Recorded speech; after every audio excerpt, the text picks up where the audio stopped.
ಆಕಾಶವಾಣಿ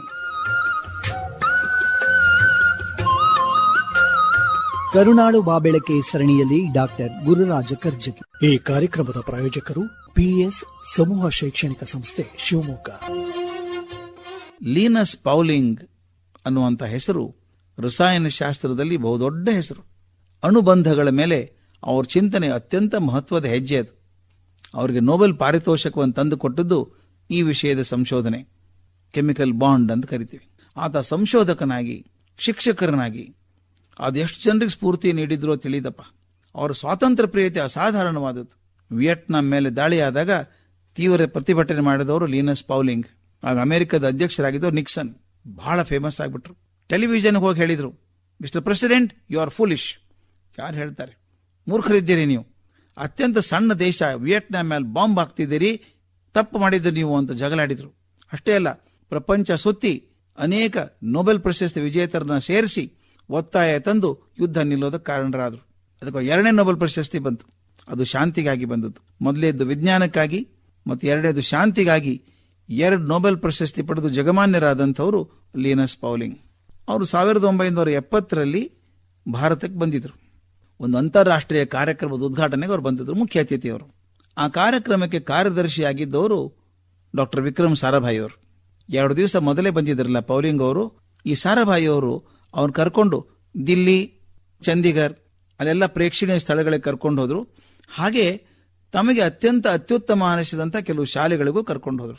ಕಾರ್ಯಕ್ರಮ ಉದ್ಘಾಟನೆ ಸಮಯದಲ್ಲಿ ಸ್ವಾಗತ ಭಾಷಣ ಮಾಡಿದಂಥ ಸಾರಾಭಾಯಿ ಅವರು ತಾವು ಶಾಲೆ ತೋರಿಸಿದ್ರಲ್ಲ ಇವರಿಗೆ, ಅದನ್ನು ಪ್ರಸ್ತಾಪ ಮಾಡಿ, ಸ್ವಾಮಿ, ನೀವು ನಮ್ಮ ದೇಶದ ಕೆಲವು ಶಾಲೆಗಳನ್ನು ನೋಡಿದ್ದೀರಿ, ಅವುಗಳ ಬಗ್ಗೆ ನಿಮ್ಮ ಅಭಿಪ್ರಾಯ ಏನು ಅಂತ ಕೇಳಿದರು.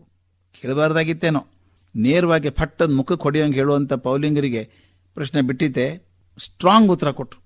ನೀವು ಕೇಳಿದ್ದೀರಿ ಅಂತ ಹೇಳ್ತಾ ಇದ್ದೀನಿ, ಮುಜುಗರ ಪಟ್ಕೋಬೇಡಿ, ಬೇಜಾರು ಮಾಡ್ಕೋಬೇಡಿ.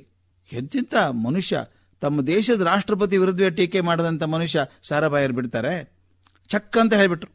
ಹೌದು, ನಿಮ್ಮ ಶಾಲೆ ನೋಡಿದ್ದೀನಿ, ಯಾರೂ ಬೇಜಾರು ಮಾಡ್ಕೋಬೇಡಿ, ನೇರವಾಗಿ ಮಾತಾಡ್ತೀನಿ. ನಿಮ್ಮ ಶಾಲೆಗಳಲ್ಲಿ ಪ್ರಥಮ ದರ್ಜೆ ಕಟ್ಟಡಗಳಿದ್ದಾವೆ, ದ್ವಿತೀಯ ದರ್ಜೆ ಪ್ರಯೋಗಾಲಯಗಳಿದ್ದಾವೆ. ನಾನು ದಯವಿಟ್ಟು ಕ್ಷಮಿಸಿ, ಬಹಳಷ್ಟು ಕಡೆ 3ನೇ ದರ್ಜೆ ಶಿಕ್ಷಕರಿದ್ದಾರೆ ಅಂದರು. 3rd ಗ್ರೇಡ್ ಟೀಚರ್ಸ್ ಅಂದ್ಬಿಟ್ರು. ಆಶ್ಚರ್ಯ ಆಯಿತು, ಕೆಲವು ಸಿಟ್ಟು ಬಂತು, ಕೆಲವು ಮುಜುಗರ ಆಯಿತು. ಪೌಲಿಂಗ್ ತಪ್ಪು ತಿಳ್ಕೊಬೇಡಿ, ಎಲ್ಲ ಶಿಕ್ಷಕರು ಹಾಗಿಲ್ಲದೆ ಇರ್ಬೋದು. ಆದರೆ ನಾನು ನೋಡಿದಂಥವ್ರೊಳಗೆ ಬಹಳಷ್ಟು ಜನ 3ನೇ ದರ್ಜೆ ಶಿಕ್ಷಕರು. ನಿಮಗೆ ಹೆಂಗೆ ಗೊತ್ತಾಯಿತು ಅಂತ ಕೇಳ್ಬೋದು ನೀವು. ನಾನು ಅಳೆಯೋ ಮಾನದಂಡ ಬೇರೆ ಇದೆ ಸ್ವಾಮಿ. ನಿಮ್ಮ ಲೈಬ್ರರಿಗೆ ಹೋದೆ, ಶಾಲೆ ಲೈಬ್ರರಿಗೆ, ಒಳ್ಳೊಳ್ಳೆ ಪುಸ್ತಕಗಳಿದ್ದಾವೆ. ನಾನು ಅಮೆರಿಕದ ಶಾಲೆಯಲ್ಲಂಥ ಪುಸ್ತಕ ಇಲ್ಲ, ಅಷ್ಟು ಒಳ್ಳೆ ಪುಸ್ತಕ ಇಟ್ಕೊಂಡಿದ್ದೀನಿ. ಆ ಗ್ರಂಥಪಾಲಕರನ್ನು ಕೇಳಿದೆ, ಈ ಪುಸ್ತಕ ಶಿಕ್ಷಕರು ಎಷ್ಟು ಜನ ಉಪಯೋಗಿಸ್ತಾರೆ ಅಂತ ಕೇಳಿದೆ. ಅವ್ರ ಹೆದರು, ಬಹಳ ಜನ ಓದಲ್ಲ ಸರ್ ಅಂದರು. ನಾನು ಪ್ರತಿಯೊಬ್ಬ ಶಿಕ್ಷಕರು ಕೇಳಿದೆ, ನೀವು ಕಳೆದ ವರ್ಷದಲ್ಲಿ ಓದಿದಂಥ ಪುಸ್ತಕದ ಹೆಸರು ಹೇಳಿ ಅಂತ ಕೇಳಿದೆ. ಬಹಳಷ್ಟು ಜನ ಒಂದು ಪುಸ್ತಕದ ಹೆಸರು ಹೇಳಿಲ್ಲ. ನಿಮ್ಮ ಪ್ರಯೋಗಶಾಲೆಗೆ ಹೋದೆ, ಅತ್ಯುತ್ತಮ ಉಪಕರಣಗಳಿದ್ದಾವೆ, ಡಿಜಿಟಲ್ ವೋಲ್ಟಾಮೀಟರ್ ಇತ್ತು. ನಾನು ಕೇಳಿದೆ, ಮಕ್ಕಳು ಎಷ್ಟು ಸಲ ಬಳಸ್ತಾರೆ ಇದನ್ನು ಅಂತ ಕೇಳಿದೆ. ತಕ್ಷಣ ಟೀಚರ್ ಏನು ಹೇಳಿದ್ಲು ಗೊತ್ತಾ? ಇಲ್ಲ ಸರ್, ಹುಡುಗರಿಗೆ ಕೊಡಲ್ಲ ಸರ್, ಮುರಿದು ಬಿಡ್ತಾರೆ ಸರ್, ಹಂಗೆ ಇಟ್ಟಿರ್ತೀವಿ ಸರ್ ಅಂದರು. ಅದಕ್ಕೆ ಅವ್ರು ಹೇಳಿದರು, ಒಂದು ತೆಂಗಿನ ಚಿಪ್ಪಿನ ವೋಲ್ಟಾಮೀಟರ್ ಮಾಡೋದು ವಾಸಿ, ಡಿಜಿಟಲ್ ವೋಲ್ಟಾಮೀಟರ್ ಯೂಸ್ ಮಾಡದೇ ಇರುವಂಥದ್ದು. ತಕ್ಷಣ ಅವ್ರು ಹೇಳಿದರು, ಶಿಕ್ಷಕರ ಕಣ್ಣುಗಳಲ್ಲಿ ನಾನು ಅತ್ಯಂತ ತೀವ್ರತೆಯನ್ನು, ಉತ್ಸುಕತೆಯನ್ನು ಕಾಣಲಿಲ್ಲ. ನಿಮ್ಮ ದೇಶ ಒಳ್ಳೆಯದಾಗಬೇಕಾದ್ರೆ ಈ ಪರಿಸ್ಥಿತಿ ತಿರುಗುಮುರುಗಾಗಬೇಕು. ಪ್ರಥಮ ದರ್ಜೆ ಶಿಕ್ಷಕರು ಇರಬೇಕು, ದ್ವಿತೀಯ ದರ್ಜೆ ಪ್ರಯೋಗಾಲಯ ಇದ್ದರೆ ನಷ್ಟ ಇಲ್ಲ, ಕಟ್ಟಡಗಳು 3ನೇ ದರ್ಜೆದಾಗಿದ್ರೂ ಸರಿ. ಎಂಥ ಒಳ್ಳೆ ಮಾತಲ್ವಾ, ದೊಡ್ಡ ಸತ್ಯ ಅಲ್ವಾ ಇದು. ಒಬ್ಬ ಸೃಜನಶೀಲ ಶಿಕ್ಷಕ ಮರದ ಕೆಳಗೆ ಕೂತು ಕೂಡ ಅದ್ಭುತ ಪಾಠ ಮಾಡ್ತಾನೆ, ಮಕ್ಕಳಲ್ಲಿ ಆಸಕ್ತಿಯ ಬುಗ್ಗೆಯನ್ನು ಹುಟ್ಟಿಸ್ತಾನೆ. ಆಸಕ್ತಿ ಇಲ್ಲದಂಥ ಶಿಕ್ಷಕ ಹವಾನಿಯಂತ್ರ ಕೊಠಡಿಯಲ್ಲಿ ಕೂತ್ಕೊಂಡು ಮಕ್ಕಳಿಗೆ ನಿದ್ರೆ ಬರೆಸುತ್ತಾನೆ. ಇಂಥ ಸೃಜನಶೀಲ ಶಿಕ್ಷಕ ಮಾತ್ರ ಭವಿಷ್ಯದ ರೂವಾರಿ. ಲೀನಸ್ ಪೌಲಿಂಗ್ ಆ ದೂರದೃಷ್ಟಿ ನೆನಪಿಡಬೇಕು. ಶಿಕ್ಷಕರು ಎಷ್ಟು ಒಳ್ಳೆಯದಾಗ್ತಾರೋ ಅಷ್ಟು ಶಿಕ್ಷಣ ಒಳ್ಳೆಯದಾಗ್ತದೆ. ಆ ಮಾತನ್ನು ಮೇಲೆ ಮೇಲೆ ನೆನೆಸ್ಕೋಬೇಕು ನಾವು. ಈ ಕಾರ್ಯಕ್ರಮದ ಪ್ರಾಯೋಜಕರು ಪಿಎಸ್ ಸಮೂಹ ಶೈಕ್ಷಣಿಕ ಸಂಸ್ಥೆ ಶಿವಮೊಗ್ಗ.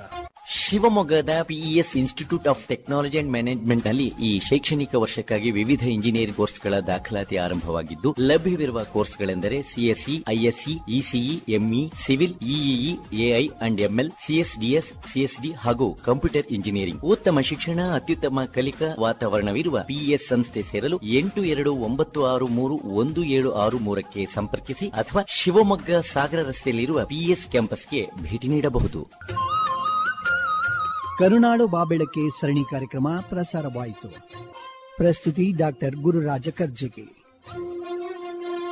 ನಿರ್ಮಾಣ ಎಸ್ಆರ್ ಭಟ್. ಪ್ರಸಾರ ಸಂಯೋಜನೆ ಎಂಜಿ ರವಿ. ಕರುನಾಡು ಬಾಬೆಳಕೆ ಸರಣಿಯು ಆಕಾಶವಾಣಿ ಭದ್ರಾವತಿ ಯೂಟ್ಯೂಬ್ನಲ್ಲಿ ಲಭ್ಯವಿದೆ. ಆಕಾಶವಾಣಿ ಭದ್ರಾವತಿ ಯೂಟ್ಯೂಬ್ಗೆ ಸಬ್ಸ್ಕ್ರೈಬ್ ಆಗಿ ಹೆಚ್ಚಿನ ಕಥನಗಳನ್ನು ಕೇಳಿ.